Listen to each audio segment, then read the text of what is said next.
zoando. Vou começar agora.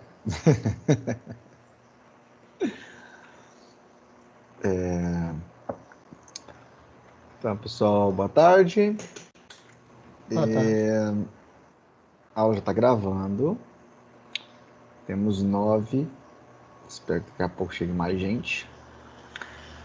Vou falar aqui um pouquinho com vocês hoje sobre um dos tópicos mais práticos. Vou invertir um pouquinho a ordem. Normalmente eu falaria agora da história da computação gráfica, um relato de experiências, uma conversa sobre a história da evolução. Como eu já soltei as primeiras atividades práticas, eu não coloquei no Siga, mas eu soltei no grupo do WhatsApp lá o link que tem as atividades. Para quem quisesse começar, eu vou inverter e vou falar um pouquinho sobre uma parte bem mais leve, que é a utilização do Windows Viewport, já misturando isso um pouco com a WebGL, explicando até um pouco melhor a parte teórica. E eu falo da história da computação gráfica daqui uma aula ou duas, pelo menos sabendo que você já tem um mínimo conhecimento mínimo para vocês fazerem uma primeira atividade prática já, né? Que eu coloquei, não coloquei data para fazer entrega. Tranquilo? Então hoje eu vou falar um pouco de Windows e Viewport, que é justamente um dos tópicos que eu comentei na configuração do WebGL na última aula que a gente trabalhou, tá? São conceitos relativamente bem simples, mas eu acho que vocês vão entender. Talvez as palavras não são muito fáceis de se assimilar e diferenciar, mas com um pouco mais de explicação, acho que a coisa vai ficar bastante clara. Então, passar o slide nessa sequência. Então, o problema é basicamente o seguinte.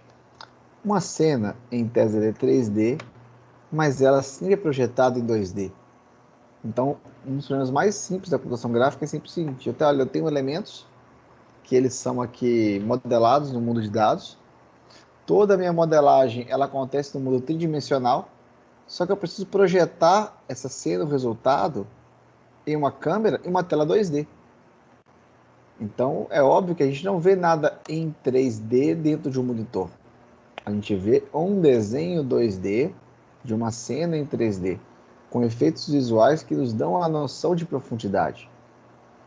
Nós ainda, vamos dizer que temos protótipos, mas ainda a gente não tem uma projeção em 3D real para a gente enxergar, tá? Tudo é uma projeção 2D em cima de um monitor. Então, uma cena 2D está no plano infinito, mas o dispositivo possui uma área visível retangular finita, então o plano ele é sempre infinito, mas a área disponível é uma visão retangular finita. Eu vejo um quadradinho, que é uma visão de uma cena maior. Então, eu preciso mapear uma região retangular 2D do meu dispositivo para aquela cena, para eu poder mostrar. E aí, eu tenho duas definições. Uma, que seria o window, que é a região retangular que interessa na cena. E eu tenho viewport, que é a região retangular do dispositivo. E elas são diferentes, tá? O window não é viewport. O window, eu estou pensando lá no mundo virtual. É a área da janela que eu estou recortando. O viewport é a área da minha tela. E aí vocês vão entender um pouquinho mais sobre isso na hora que eu for caminhando com os conceitos, mas são conceitos fáceis, tá? Normalmente os retângulos são alinhados. Se o window viewport for do mesmo tamanho, do mesmo modelo, geralmente não há nenhum transtorno, tá? Então, primeira parte bem tranquila, dada uma cena do mundo virtual, eu vou ter aqui um window, que pensa em sistema de coordenada como infinito, eu tenho uma janelinha e lá tem uma bolinha. Então, eu recortei esse window no mundo virtual. O viewport, nessa situação, é essa linha mais grossa, tá? Porque olha só, eu tenho uma linha grossa por fora, meu mouse está passando, e o meu viewport, ele está quadrado, não é assim? Mas o meu window era retangular. O que vai acontecer se o meu window é retangular e meu viewport é quadrado? Obviamente falando. A Hã? imagem fica distorcida. Claro, ela vai ficar distorcida. É a mesma coisa eu pegar uma foto, tirar de uma alimentação e eu mudo o ratio, o aspecto dele. Entendeu? Tranquilo? Tranquilo. Então, isso acontece a mesma coisa no sistema de janelamento. Então, quando você for fazer na cena, você sempre vai trabalhar com o window. E o viewport, vocês vão ver, inclusive, no WebGL que eu marquei com vocês, o viewport é com a mesma proporção do window, tá? Então, de certa forma, aqui eu tenho o domínio de uma cena, tá? A minha cena, olha só, é uma casinha, tá? É a cena no mundo virtual. A minha janela, o meu window, ele só consegue enxergar um pedaço da casinha. Então eu recorto aquela casinha no mundo virtual e vejo somente a casinha.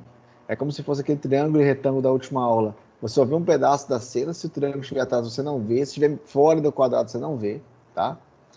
E quando eu pego essa janela, esse window, eu jogo uma janela projetada que é um viewport. E nessa janela, olha só, eu tenho mais espaço para cá, eu tenho uma área de visor. Se eu esticar essa janela, eu mantenho o window, mas a visão do usuário fica distorcida. Tá? Então, tipicamente, os espaços se encontram no sistema de coordenadas globais e coordenadas. Eu tenho os espaços que se encontram em ambiente geométrico, em um mundo de coordenadas infinitas. Nesse espaço de aplicação, eu tenho que a geometria do objeto é bem definida nesse ambiente. A janela sob o domínio da cena é aplicada sobre essa casa. Então, eu defino um retângulo qual eu vejo essa janela e projeto essa visão nessa janela. Aí eu tenho um sistema de coordenadas, que é onde eu já tenho uma janela, que a minha janela é 800 por 600. Então, é uma janela do meu monitor, é um requisito dele, tá? E aí eu projeto, eu distorço, eu encaixo essa imagem rasterizada do janelamento para o meu viewport, que vai ser exibido, tá? Falei alguma palavra que vocês não conheciam? Tá tranquilo? Tá tranquilo. Tá. Vamos lá. Seguindo aqui, então. Aí eu tenho algumas definições. Transformações de visualização, que são os viewport transformation, tá? Viewing transformation. É só uma situação de janelamento. Isso muitas das vezes nem tem muito a ver com o nosso sistema, com nossa renderização. Isso costuma ter a ver com o sistema operacional. Mas é claro que a consequência dessas transformações acaba sobrando para quem desenvolve o sistema, tá?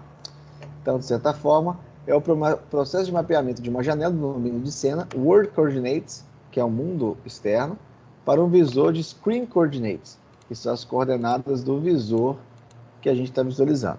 Então, eu tenho o domínio da cena e eu mapeio esse domínio para a tela da visão, tá? De certa forma, transformações de janela-visor são de vários tipos. Quando eu faço uma janela com uma foto, com um ambiente de um jogo, e eu distorço a janela, eu estou fazendo transformações de janela-visor, o Window Viewport, tá?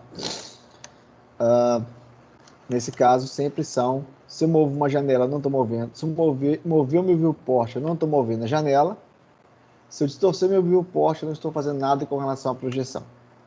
Se a meu viewport tiver a mesma aspect ratio, tiver a mesma proporção do meu janelamento, não tem distorções. Se eu aumentar, eu vou dar zoom, só que não é um zoom no objeto, é um zoom na imagem rasterizada que eu vou falar. E se eu der uma distorção, eu estou distorcendo uma imagem resultante. Imagine que minha placa gráfica processa numa pipeline várias fotos, que são rodadas tão rápidas que já te der de movimento. Cada foto dessa, uma foto é rasterizada numa matriz. Se eu esticar, eu vou distorcer. Então, se eu der um zoom no meu viewport, eu distorci o zoom da imagem. Se eu der um zoom, aumentar o zoom na minha window, em 3 eu posso manter a proporção, porque eu refaço os cálculos em 3D. Tá? Então, eu tenho mapeamento, tenho aí duas questões, que são, eu sempre seto o window port e o viewport baseado nos seus cantos, que é seu início e seu fim. Então, meu ponto de início e a minha largura e altura. Tá? Os comprimentos são largura do Windows, altura do window, largura do viewport, altura do viewport, tá?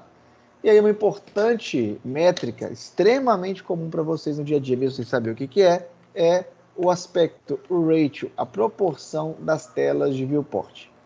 Tipicamente falando, antes de pensar no mapeamento dessas contas matemáticas que não são tão relevantes, qual hoje é o mapeamento de proporção de tela mais clássico que nós temos? Seja velho ou seja novo. Alguém lembra? 4x3? 4x3, nosso formato de TV antiga.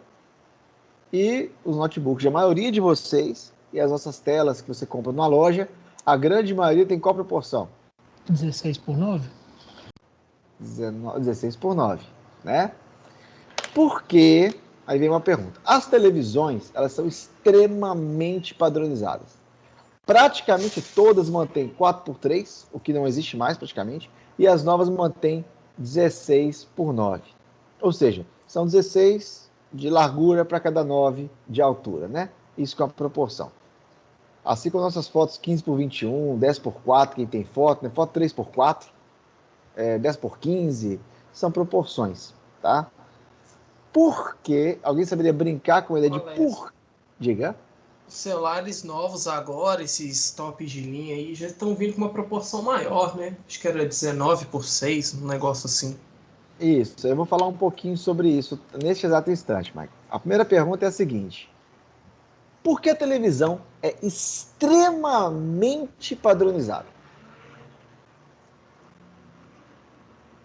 Monitor tem variação, celular tem variação, mas por que o monitor e a televisão principalmente, é muito padronizado? Sempre 16:9. Vou chutar, hein? Pode chutar, Leonardo, fica à vontade. Tem alguma coisa a ver com com a, com a forma como a televisão é usada nas telecomunicações, o limite de transferência de banda deles, eles têm que padronizar uma resolução, não, né? Não é padronização por causa da banda, Leonardo, porque senão 16:9 ou 17:8 é muito parecido, né? A questão é basicamente a seguinte. Primeiro, quer falar uma coisa, André? Não, eu ia comentar algo parecido, mas com o tipo de mídia, né? Para não ter disparidade no formato de fornecimento de mídia. Isso, vamos lá. A televisão, claro que as digitais têm algumas coisas diferentes, mas elas são dispositivos para receber, ela não faz processamento em 3D. Mesmo essas digitais, ela não tem nada de computação gráfica. Ela recebe fotos infinitas em sequência que são vídeos e mostram, né? Ela não tem, claro que as telas mais novas têm lá aplicativo, uma série de outras coisas, mas por padrão, a função da televisão é passar um monte de informação direto. Entendeu? Então, o que acontece? A indústria de cinema definiu que um bom formato para um filme é 16:9. Então, ela vai gravar tudo 16:9. As filmadoras fazem por padrão 16:9. Alguém escolheu. Por que motivo? Não interessa para o Alessio. Tá? Escolheu. Nesse cenário, o que acontece? Com certeza, tá? Neste caso em especial, como toda transmissão 16:9, a televisão não tem que operar nada. Entra 16:9, vai 16:9. Eu não tenho que calcular, não tem distorção. No teu caso, a pessoa ser magra, eu esticar, ela ficar gorda. No teu caso, a pessoa ser gorda, eu afinar e ela ser magra. Então, é para facilitar a visualização e que, embora a gente sabe que hoje temos televisões digitais, eu sou capaz de fazer uma brincadeira que 95% das pessoas só usa televisão para ser televisão. Fica claro esse motivador facilitante ou não ficou claro por que é fixado um padrão? Não, sim, ficou claro. Tanto é que, de forma bem simplória, como a televisão trata somente dois padrões, se é 4:3, ela faz o quê? Taca duas tarjas preta na sua lateral para não distorcer. Entendeu? Então, de certa forma, isso aí já estaria mais ou menos funcionando. Tá? É assim que funciona, a forma mais simplória. Claro que as televisões hoje viraram monitores. Elas têm outras formas de trabalhar agora. A tecnologia da televisão ainda tem alguns detalhezinhos que antigamente era diferente. Hoje a televisão é praticamente um monitor. Tem alguns ajustes de layout de tecnologia que são um pouquinho diferentes só para suavizar a imagem, que são objetivos diferentes, mas é por isso que a televisão é bem padronizada. Porque se você comprar uma televisão 15:3, uma fininha assim, por algum motivo qualquer, o que eu faço com a transmissão 16:9? Eu achato ou eu faço borda preta? Então não faz sentido. Eu uso área total com a padronização do resultado. Tranquilo até aí?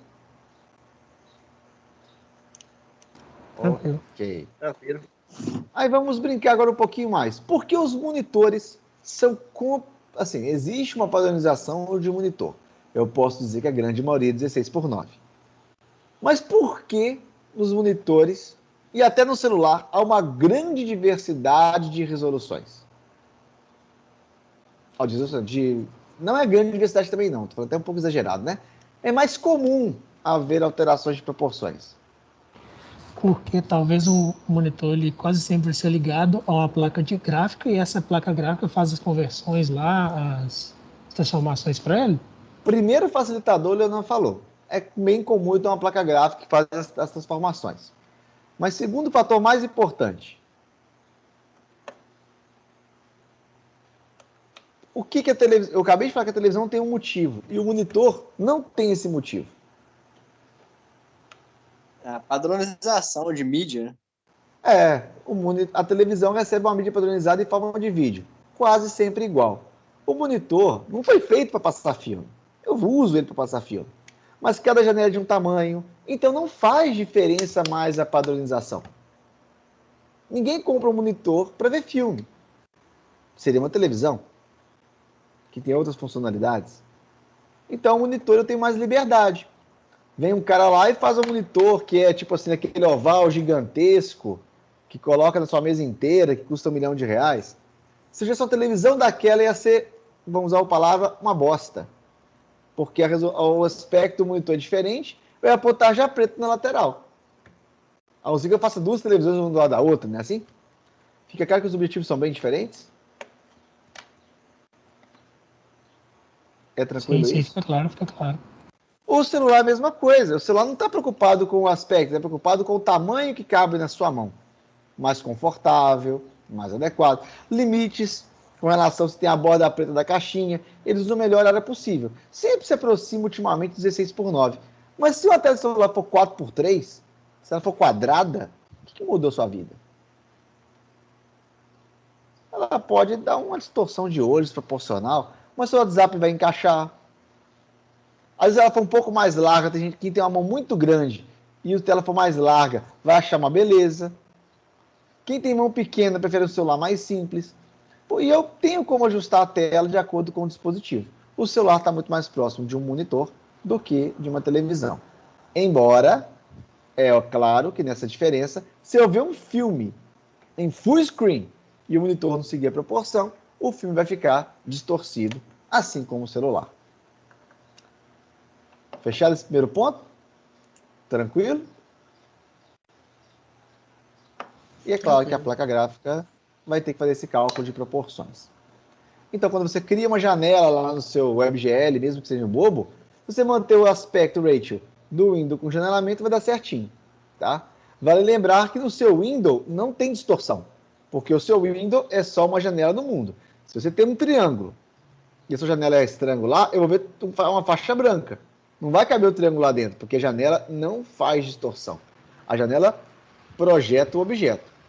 Se eu quisesse ver o triângulo inteiro na janela pequenininha, eu teria que abrir o meu window e comprimir meu viewport com distorção. O window é só um recorte da janela. Beleza? Então é óbvio que é muito melhor quando o meu window e o meu viewport no máximo tem operações de escala e não operações de equivalência de aspect ratio. O slide anterior eu pulei, tá? O que ele fala? Faz uma regra de 3 para fazer uma transição de um aspecto para outro. A regra de 3 trivial. A posição 19:3, converter para 4:3 é uma regra de 3 para eu poder plotar os prontinhos. Até aí, tranquilo? Tranquilo. Repare que são conceitos clássicos que vocês já conhecem e eu estou dando aqui simplesmente um apanhado mais técnico no entendimento. Aí, como um exemplo bem antigo que eu uso, esse filme da Múmia, né? Eu tenho uma tela 4:3 1024 por 768, não é assim? Só que hoje a minha tela seria widescreen, não seria? Olha o que acontece se eu pôr ele no 16 por 6. A minha foto já foi tomada, o filme está gravado. Se eu abrir no monitor 16 por 6 usando o full screen, o que acontece com a moça? Tudo fica mais largo, não é assim? Beleza? Dá para acompanhar a diferença aí? Dá sim, beleza. Então, beleza. Agora, outra coisa bem comum é o entrelaçamento. Hoje não é muito comum, mas o entrelaçamento era super comum há 7 anos atrás, tá? Essa questão de Full HD, por exemplo, se eu tenho uma... aqui é uma foto original, tá? Do seu lado direito. E aqui eu tenho uma foto ampliada. Para me ampliar, eu tenho que aumentar os quadrados, né? E eu tenho várias tecnologias para eu poder dar um zoom. Mas tipicamente, para quando falta muita tecnologia, o que acontece? Se eu tenho antigamente uma televisão HD, HD não vai funcionar, né? Se ela fosse menos tecnológica, uma televisão HD para Full HD, onde basicamente é o dobro de pixels, né? Eu tenho HD, Full HD para 4K. Essas televisões elas mantêm o ratio. Qual que é a grande diferença de HD para Full HD para 4K?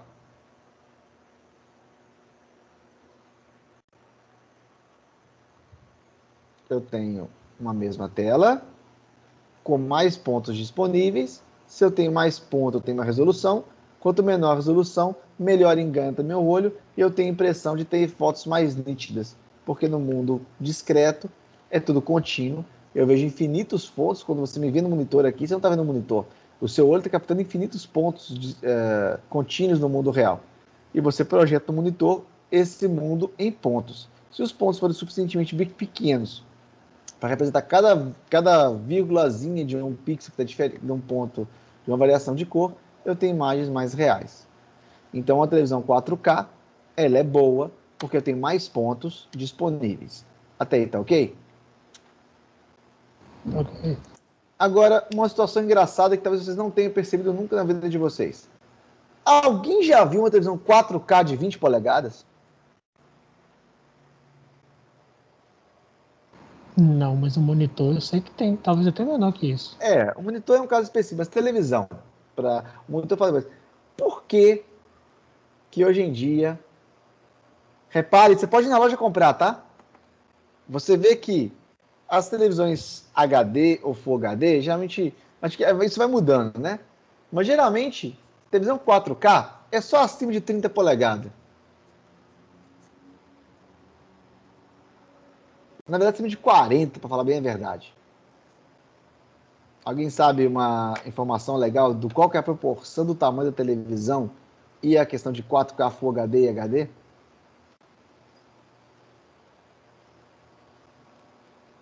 Tem a ver com o tamanho do pixel? Com certeza, Leonardo. Imagine que 4K é fixo. São 4K pixel. São 4 kilopixel. Beleza? Se eu ponho 4 kilopixel numa TV de 24 polegadas, significa o quê? Que o pixel é pequenininho, pequenininho, pequenininho, pequenininho. Se eu ponho 4K pixel, numa tela de 60 polegadas, concorda que seria pelo menos 8 vezes maior o tamanho do pixel? Sim. Se eu pôr num telão de 300 polegadas, o pixel pode ser o tamanho de um dedo, não poderia? Sim, poderia. Porque é fixo. Então, perante o nosso olho humano, tem uma proporção entre o que a gente consegue enxergar e diferenciar. 4K não existia. A indústria fonográfica, para quem reconhece, tem filmes que são gravados a 4K há mais ou menos 10 anos atrás, 20 anos atrás, tem filme em 4K. Por que ele é lançado em 4K? Porque isso tem a ver com o tamanho do meu dispositivo de visão. Para uma televisão Full HD, nossas televisões ela tinha no máximo 30, 35 polegadas, era comercialmente viável. Para isso, Full HD é suficiente. Porque se eu pôr 4K, fica tão pequenininho que o ganho que eu tenho não é proporcional ao meu conforto visual.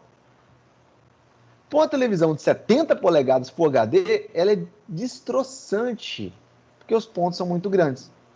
Quando eu ponho 4K em 70 polegadas, agora o ponto fica tão pequeno que agora eu tenho uma visão mais confortável.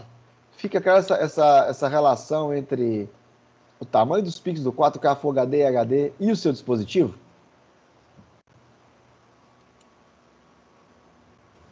Sim, fica claro. Então perceba um pouquinho sempre isso. Eu preciso comprar uma televisão 4K? Cara, com perdão da palavra, eu sei que vai haver diferença tecnológica, mas se você vai ter uma televisão de 30 polegadas na sua sala, talvez, para o seu conforto visual, seja completamente desnecessário comprar uma 4K para sua sala, de 30 para o seu quarto de 60 polegadas. Entendeu? Simplesmente porque não funciona. Claro que se o meu filme que eu vou passar é de 4K, aí meu monitor tem que fazer uma operação inversa, né? Eu tenho 4K, eu tenho que mostrar em 2K, então cada 4 pixels que eu tenho vira um só. Então o meu monitor tem que fazer uma operação para compactar a imagem e deixar ela menor. Aí eu posso perder qualidade. Então tem toda uma logística de conversão. Toda conversão ela tem algum tipo de dano. Então a gente vai sempre trabalhar com o menor de danos possíveis. Alex, Aham. eu ouvi falar, não cheguei a testar isso não, mas caso você esteja editando um vídeo, você exporte ele para 1080 e você exporte o mesmo vídeo para 4K e rode em uma televisão 1080, não 4K, a qualidade do vídeo renderizado em 4K vai ser melhor do que a do exportado em 1080, porque ele tem mais pixels para representar ali o dado de um só. Na verdade, o problema é assim, Leonardo. Na teoria, primeira coisa, aliás, antes de falar da teoria, né? O processo de renderização de um vídeo demora mais do que o tempo dele. Então, quem tem um computadorzinho aí, até exportar no YouTube, uma renderização bem feita, sei lá, se o vídeo é 1 hora, pode ser que você gaste 2, 3 para renderizar. Então, renderizar on the fly, em tempo de execução, não costuma ser uma boa ideia. Todo mundo entende isso aí? Tranquilo? Sim. Aí, olha só a frase, Leonardo. Eu tinha um computador, vou dar um exemplo bem hipotético, tá? Aí eu fiz um vídeo e eu rodei um algoritmo na minha renderização e deixei rodando 4 horas um renderizador que faz todos os ajustes necessários para melhor visualização do usuário com algoritmos bem inteligentes para 1080, para Full HD, para HD inclusive, tá? Então, quando eu fiz a cena, o renderizador ele faz cena por cena, sempre fazendo um ajuste que eu vou exibir numa tela de 1024. Faço um monte de cálculo, troco cor, faço todo o processo para este dispositivo. Então, é otimizado para ele. Eu peguei um outro filme, um outro vídeo, e renderizei para 4K. Então, eu dupliquei os pontos e faço outros cálculos para mostrar em 4K. Já fica claro que eu tenho um vídeo para cada dispositivo, correto? Correto. Quando eu pego um filme de 4K e mostro num filme de uma televisão de 1K, acontece exatamente esse efeito que você está vendo aqui agora, que é o desentrelaçamento ou entrelaçamento. O monitor não tem poder de processamento para converter 4 pontos em um só. Ele vai fazer a conversão a mais simples possível, a mais barata que couber no processamento da televisão. Então, às vezes, você causa distorções. Porque enquanto no pré-processamento eu vou gastar vários cálculos para escolher os pixels certinho para fazer 1080, nessa conversão direta 4K para 1K, se o meu codec for ruim, eu vou simplesmente pegar 4 pontos e formar num só. E aí a imagem pode ficar pior do que é feito para aquele dispositivo específico. Ficou claro por que isso acontece? Isso pode acontecer? Sim, entendi. É bem evidente que cada situação é uma, mas o desentrelaçamento e entrelaçamento é quando eu tenho um algoritmo, vamos supor, mais simples, para fazer essa conversão, né? Então, eu não sei porque eu te falei, eu tenho de 4.3 antigamente. Por que 4.3 e por que 16.9? Sei lá, cara, a indústria escolheu. Alguém foi lá e falou que isso aqui é mais legal. Deve ter um estudo aí de usabilidade, de visualização, conforto visual, mas assim, alguém escolheu esse negócio, todo mundo usa, tá? Não sei explicar. Então, eu tenho diferentes aspect ratios, eu tenho lá landscape, eu tenho tela de televisão, porta-retrato, 8x5x11, quadrado que é 1, assim, aí uma série de...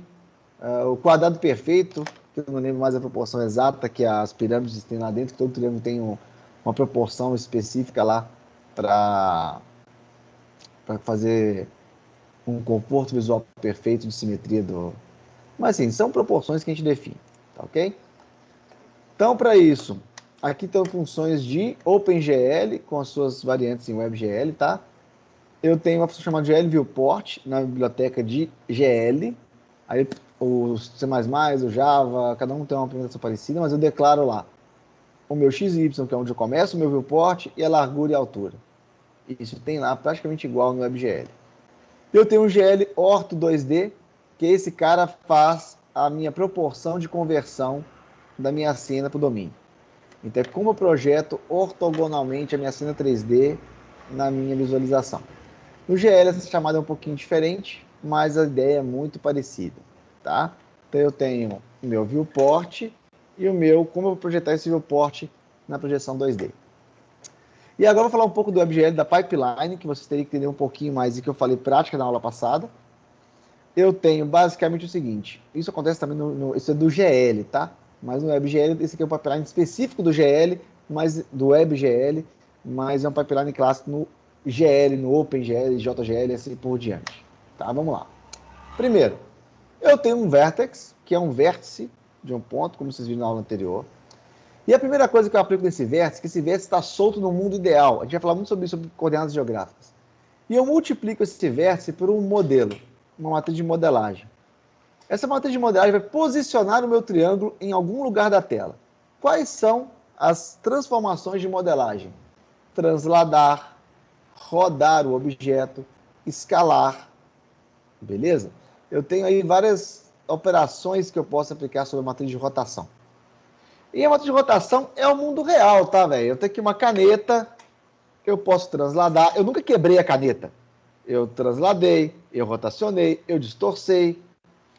Depende do olho de quem está vendo a caneta, pode ver ela diferente. A caneta autônoma, se não é, mas não interessa. Eu estou vendo a caneta como objeto sendo criado e modelado. Model View Matrix, M-Matrix, que está lá no WebGL.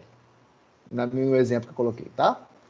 Uma vez que o objeto existe em algum lugar do franco espaço, não sei em como, nem em que situação, mas ele existe, está lá existente naquela situação, eu posso colocá-lo e eu vou projetar. O que é projetar essa caneta?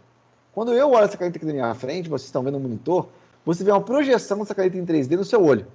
Então eu tenho aqui uma tela, como se fosse uma fotografia, e eu projeto um P-Matrix, eu projeto essa janela, esse objeto, em uma tela, 2D no caso, quase sempre nosso caso, né? Então eu tenho, se ela está inclinada, essa caneta existe normal. Se eu ver ela, tipo, completamente perpendicular, vocês não estão vendo a caneta inteira, agora não. Estou vendo a pontinha dela um pedacinho, porque eu projetei essa caneta na sua câmera, na câmera do monitor, e você vê só um pedaço dela, tá? Então eu tenho funções como posições ortogonais, GL Ortho, Ortho 3D, perspectiva. Lá hoje no WebGL, no quadrado do retângulo, acho que perspectiva, que eu falei 45 graus, que é o meu ângulo de visão. Então eu tenho um segundo movimento que é a projeção. Tá ok? Então eu tenho modelagem, aplico as coordenadas do olho na matriz de projeção, aplico as coordenadas de recorte para o viewport. E a última matriz é a V-Matrix, que é a Viewport Matrix, que eu pego aquela projeção que eu fiz e converto numa tela. Por isso que no Vertex Shader eu tenho M-Matrix vezes P-Matrix vezes V-Matrix. Model, Projection e View. Cada uma com seu objetivo, modelado para ter uma visualização. Essa historinha começa a ficar mais complexa a jogada. Mas fica claro o que eu falei até agora? Sim. Beleza. Vai piorar. Acho que computação gráfica quer fazer joguinho? Então vamos lá. Aqui vocês estão vendo a pipeline do WebGL, bem interessante de verificar, que é o seguinte. Eu tenho uma memória, que é um vertex buffer, que é um conjunto de pontos de memória disponível, tá? O vertex shader, que vocês viram lá, que eu faço um pedacinho do shader, compilo e coloco na memória, eu aloco na placa gráfica um vertex shader, que é um programa. É um programa dentro da placa gráfica. E o fragment shader é outro programa que eu coloco na placa gráfica, como vocês fizeram na aula anterior, quem viu, né? Então, isso aqui fica alocado numa pipeline. Para cada ponto que eu vou fazer, eu pego um vertex, jogo no vertex shader, carrego as matrizes uniformes, os V, P e M matrix, aplico aqui no meu Vertex Shader, aqui eu faço operações de pontos com matrizes, e aí eu tenho pontos variantes, as primitivas de assembly, faço a rasterização e jogo esse input no Fragment Shader. Nesse Fragment Shader é um fragmento que eu estou colocando. E aí eu posso terminar de preparar esse fragmento e coloco no Frame Buffer. E tudo isso aqui acontece na GPU da sua máquina. Não é na CPU e não é no seu browser. Principalmente pelo fato de que o browser tem que permitir esse tipo de abordagem. Eu sempre brinco que o seu monitor, o seu browser, não faz nada de WebGL. Ele simplesmente faz a exibição de uma tela, ele faz o papel de um monitor, quando eu rodo isso na máquina, no sistema operacional. Toda operação, ele manda para o WebGL, tem uma comunicação direta, converte e traz. Beleza?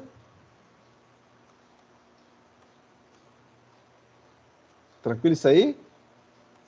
Tranquilo. Então, tá. Esse pipeline aqui ele é bem interessante e complexo, tá? A gente vê só a pontinha dele na disciplina, as primeiras 30 dias da disciplina, tá? Mas ele é... Só para vocês verem, quem vê o exemplo prático, até desenhar uma pontinha, vê o tamanho da complexidade que é montar isso aqui de forma bem interessante. Então, agora, dando uma visão mais gráfica disso aqui, nessa pipeline aqui, ó. Vertex Shader. Ele recebe vértices que estão no Vertex Buffer. Por isso que eu tenho lá uma função lá no WebGL, no exemplozinho, que eu jogo vértices na placa gráfica. Cara, não existe o objeto, existe vértex. Pontos soltos na RAM. Acabou. Quando eu falo que ele é um quadrado e mando ligar esses vértices, eu crio um Primitive Assembly, que é uma versão aramada, um wireframe do meu triângulo. Entendeu?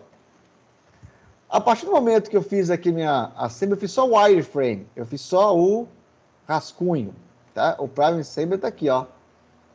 Depois disso, eu faço rasterização, que é o quê? Se eu tenho linhas, se eu tiver cor, se eu não tiver cor, eu vou fazer o quê? O preenchimento e ver até quando eu preencho o meu triângulo, tá? E aí eu tenho uma rasterização. Não existem mais vértices, tá? Existem agora pontos pintados. Esqueci, os vértices se perderam na história. Aí eu entro no Pixel Shader ou no Fragment Shader, onde eu aplico coloração, estilo, iluminação, uma série de coisas, uma outra pipeline, para que eu possa dar um ambiente mais interessante na minha imagem de rasterização base. E quando isso está pronto, isso vai para o Frame Buffer. O seu browser é só o Frame Buffer. Ele vai na placa gráfica, pega um monte de frame no Frame Buffer e vai colocando na tela. Toda a operação é feita na placa gráfica na sua máquina de estados. Fica claro isso aí? Alex, eu me perdi um pouquinho na rasterização. Eu não entendi muito bem a diferença dela pro Pixel Shader. Perfeito, vamos lá. Primeiro, vértices isolados, modelagem geométrica. Primary Assembly é o wireframe. Sabe o que é um wireframe? Eu usei essa palavra, não sei se foi explicada. O wireframe é aquela, quando você vê uma tela toda aramada. Não tem textura, não tem cor, só os arames dos pontos. Eu mostrei na primeira aula, tinha alguns exemplos de wireframe. Entendi isso aí, Marcos? Tá. Lembro. Quando eu pego esse wireframe, cada triângulo é como se fosse uma superfície. Então, em tese, eu tenho que preencher a superfície com alguma coisa, não é assim? Isso. Usando as arestas do triângulo como limites. Então, a rasterização, ela é o momento que, se eu quiser estender o meu triângulo, sem distorcer, tem que ser no Primitive Assembly, que eu estou no momento de modelagem. Quando eu faço rasterização, esqueci os vértices. Os vértices não existem mais. Eu pego aquele triângulo e preencho ele com novos pontos. E agora não é um triângulo mais, são muitos pontinhos que, visualizando, ele é um triângulo. Eu perdi as informações geométricas do triângulo. Tá, entendi. Agora ele é uma face. Quando eu pego esse rasterização e jogo no Fragment Shader ou no Pixel Shader, que são Fragment Shader é uma pipeline, o Pixel Shader tem outras áreas que vão sendo manipuladas, outros shaders, outras sombras, outras camadas colocadas. Eu aplico nessa superfície agora iluminação, variações de cor, de acordo com a qual eu queira. Entendeu? Entendi. Então, Entendi. não existe iluminação aqui no rasterização. é só a modelagem do objeto sólido. Aí eu aplico novas tecnologias, novas técnicas para eu fazer uma bufferização de cada pixel que dá uma aparência mais real. E esse processo é infinito quase. Tá? Ah, entendi. Tá, Até beleza. a imagem final, jogo no frame buffer. O frame buffer é uma imagem rasterizada final que eu vou mostrar na tela. Mostrando milhões de telas em seguidas, eu tenho ideia de um vídeo. Tá? De certa forma, aqui explicando só um pouco a pipeline, eu tenho aqui no Vertex Shader, eu tenho alguns métodos que vocês já usaram comigo, que vocês vão ler no trabalho prático, né? Que é quando eu começo a renderização, eu tenho desenhar elementos, draw elements, draw array, que é desenhar o array no elemento. Então, o Vertex Shader ele é executado para cada vértice fornecido um objeto do Object Buffer. Ele pega o Object Buffer e faz um desenho através desses vértices, colocando no mundo virtual. A variável GLPosition é uma variável que ela calcula vários atributos, como cor, coordenadas e texturas. Geralmente, esses atributos de cor do GLPosition, da variável, também são manipuladas no Fragment Shader, mas geralmente são ignoradas no Vertex Shader. Mas a variável é a mesma, passando uma pipeline tipo numa indústria. Aqui eu ponho um monte de característica e projeto o cara. No outro cara pega essa característica e melhoro ela. Eu vou descartando até ter o produto final. No Primitive Assembly é quando eu faço a montagem do tipo primitivo. É quando eu pego os vértices e dou se é um quadrado, como é que eu vou ligar os triângulos, como é que é a montagem. Eu faço através desse Primitive Assembly, tá? O rasterizador, eu falo que é o momento final, onde eu pego aquele monte de arame e saio pintando ele loucamente e recortando as áreas visíveis. Porque se eu tenho um triângulo atrás do outro, quando eu faço a rasterização, se esse está exatamente atrás, esse aqui morre porque esse pintou e eu não vejo o elemento de trás, tá? Na sequência, o quase final desse processo é quando eu jogo no Frame Buffer, onde eu tenho no Fragment Shader, tá certinho, tá errado aqui, eu calculo agora um pouco mais de dado, aplico iluminação, cor, vários tipos de elementos, e no final do Fragment Shader eu jogo isso para o Fragment Buffer, para o Frame Buffer, onde eu coloco realmente a foto final que vai ser exibida. E é praticamente o Frame Buffer uma sequência de fotos que vão ser exibidas para o usuário em sequência. Tá? Até aí tranquilo? Ou bagunçado? Porque a ideia é que essas explicações comecem a montar o quebra-cabeça na cabeça de vocês.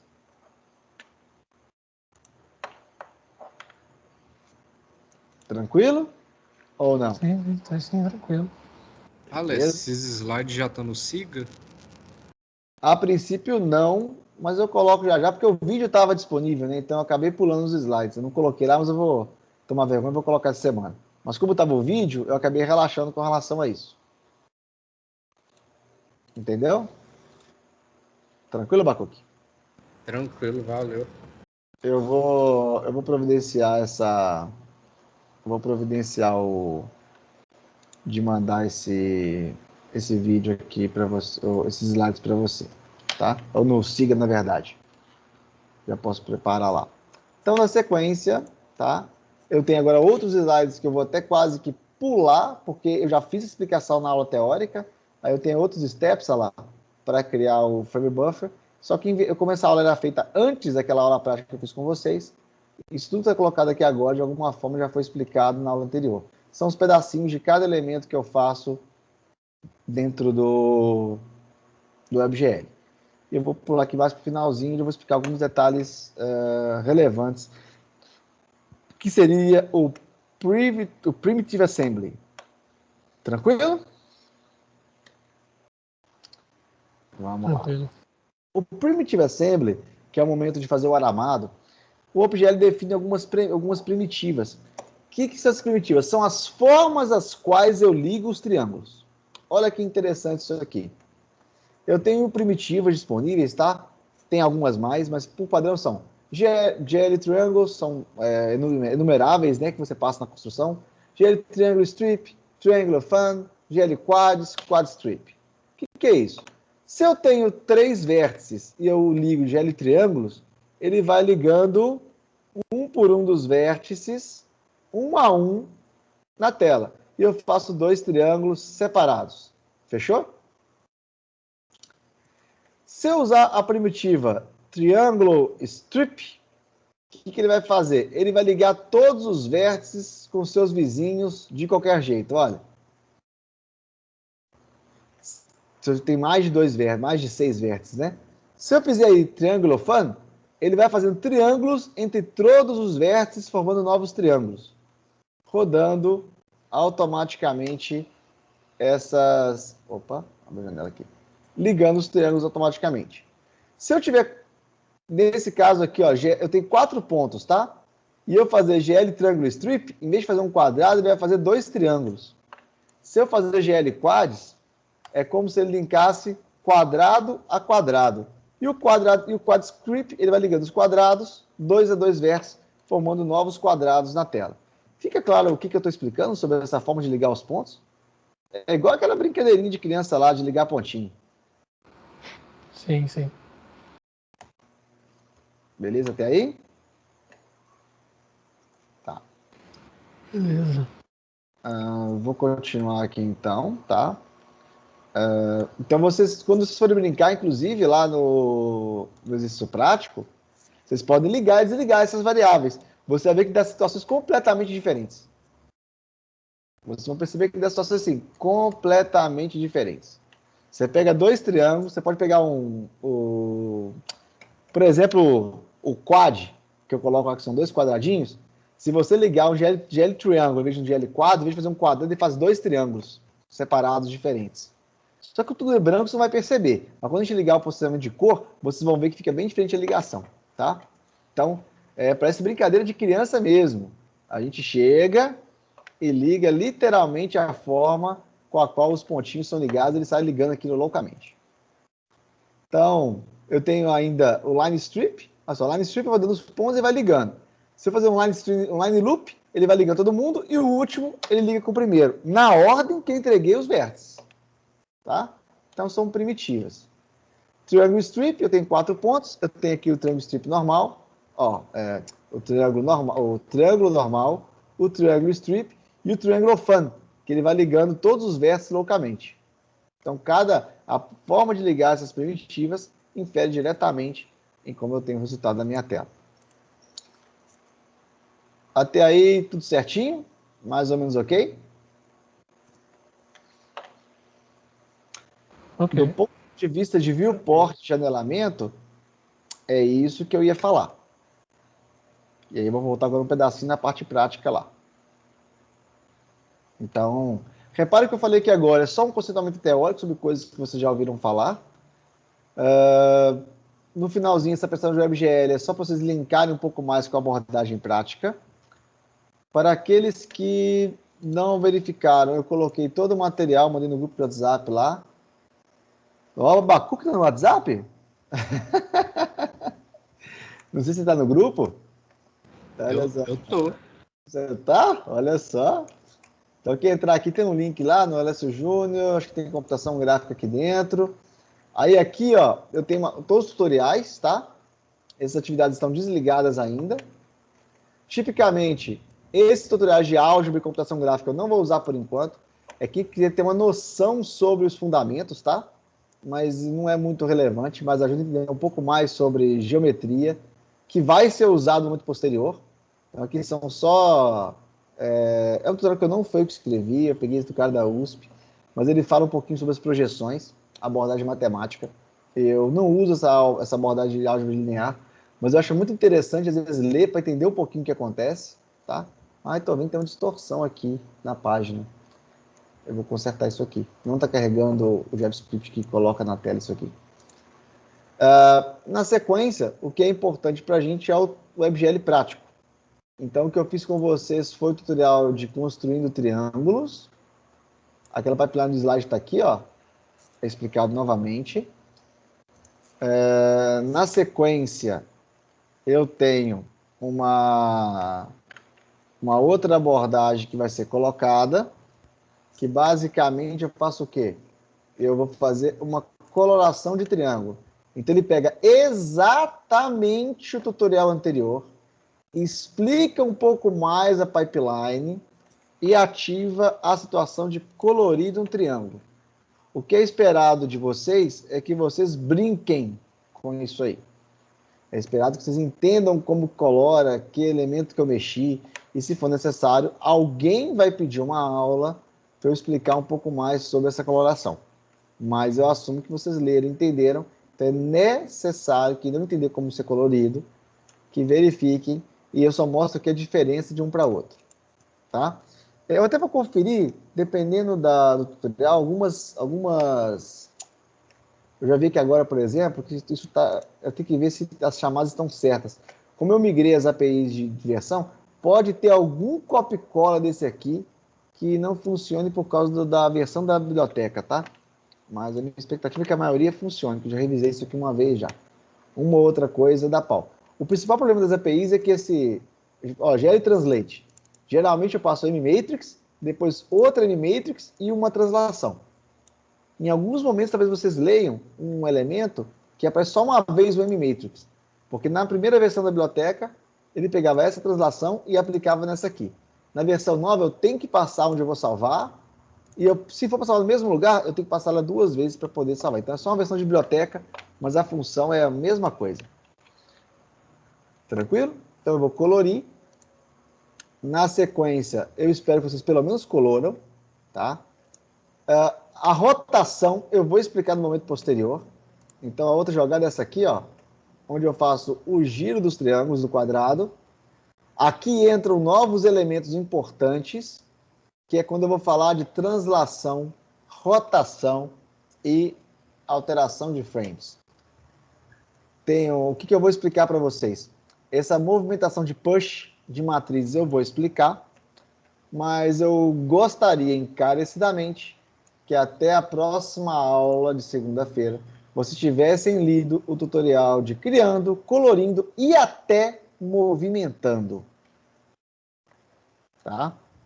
Porque eu vou fazer mais uma aula falando sobre esses requisitos aqui. Mas vocês vão ter que entender porque senão isso vai passando, como diz, um treco em cima do outro, quando a gente vê, teoricamente, nada está funcionando, né? Tranquilo com relação a essa primeira parte? Eu não coloquei ainda, mas eu vou colocar aqui uns exemplos de jogos que a gente fez nos semestres anteriores, tá? Em breve eu vou colocar essas implementações. Eu acho que sobre viewport era isso mesmo. Eu estou mudando bem a ordem das aulas, tá? Mas aí na próxima acho que eu vou falar um pouquinho de geometria coordenada. Acho que posso falar de geometria coordenada. Que aí depois, com geometria coordenada, vocês já vão ter uma noção real sobre o básico, para vocês fazerem a primeira versão de brincadeira do trabalho prático. Enquanto vocês estão brincando com o trabalho prático, eu vou dar algumas aulas bem mais light. A mais legal delas costuma ser essa aqui, de História da Computação Gráfica, onde eu vou falando um apanhadão da história, computador velho, como é que evoluiu, as formas de iluminação, os shaders. Então vocês têm uma aulinha de história disponível, beleza? Tem algumas fotos que eu participei dessa história, eu conheço essa história de forma muito próxima, então é um relato apenas, uma aula light para o momento oportuno. E aí a gente encerra, e eu vou pôr os slides no Siga isoladamente, igual o seu Abacuque pediu, e também vou formalizar que o trabalho prático que vocês vão fazer para mim, que eu vou pedir, uma atividade 1 valendo 5 pontos, ou que seja para lá e para cá, é simplesmente mesmo, tá? O primeiro trabalho prático vai ser o quê? Aqui nessa tela, eu fiz um triângulo rodando em um quadrado. Aí eu vou dizer, cada um vai escolher uma figura geométrica idiota. Por exemplo, eu queria desenhar um rostinho piscando. Só que todos os seus desenhos vão ser baseados em primitivas geométricas, correto? Então, o primeiro trabalho prático de vocês vão usar essa biblioteca para fazer um desenho, uma cena simples, tá? Por exemplo, eu queria desenhar um palhaço. Então, eu brincaria que eu faria o seguinte, olha, palhaço, é brincadeira de pessoal de 3 anos de idade, tá? Com figuras geométricas. Para colorir, olha só que legal. Aí vocês vão lá, ó, e vão ter que desenhar algo parecido com isso aqui, ó. Só que cada um vai fazer um desenho diferente. Fica claro que é o primeiro trabalho prático que nós vamos fazer? Sim, sim. Aí eu vou colocar alguns limites, né? Eu vou dizer, eu só preciso de um triângulo, um círculo, um quadrado. No fundo, vocês vão brincar aqui. E a ideia é que vocês vão fazer para esse trabalhinho de forma bem... A gente fica brincando, né? Que é bem bobo, mas bem interessante. Vamos voltar aqui na primeira série do ensino básico e vamos fazer... Nem primeira série, pré-escolar, né? Nós vamos desenhar, cada um vai escolher um desenho. Acho que, inclusive, essa vai ser a primeira parte que eu vou fazer. Eu vou pedir, vou fazer... É boa ideia. Já pode até pensar sobre isso. Cada um vai ter que escolher algum tipo de bonequinho desse aqui, alguma coisa com figuras geométricas, de preferência com algum tipo de animação, pode pensar nisso. Porque eu vou pedir, tipo assim, na segunda-feira eu vou preparar um ambiente, vou pedir, olha, cada um vai ter que fazer uma figura de exemplo, por exemplo, esse palhacinho aqui, e vai falar, eu quero fazer meu trabalho, esse palhacinho. E eu tenho um mínimo de tantas figurinhas. E você vai desenhar uma figurinha na tela. De forma bem braçal, né? Pra gente brincar. Fechou?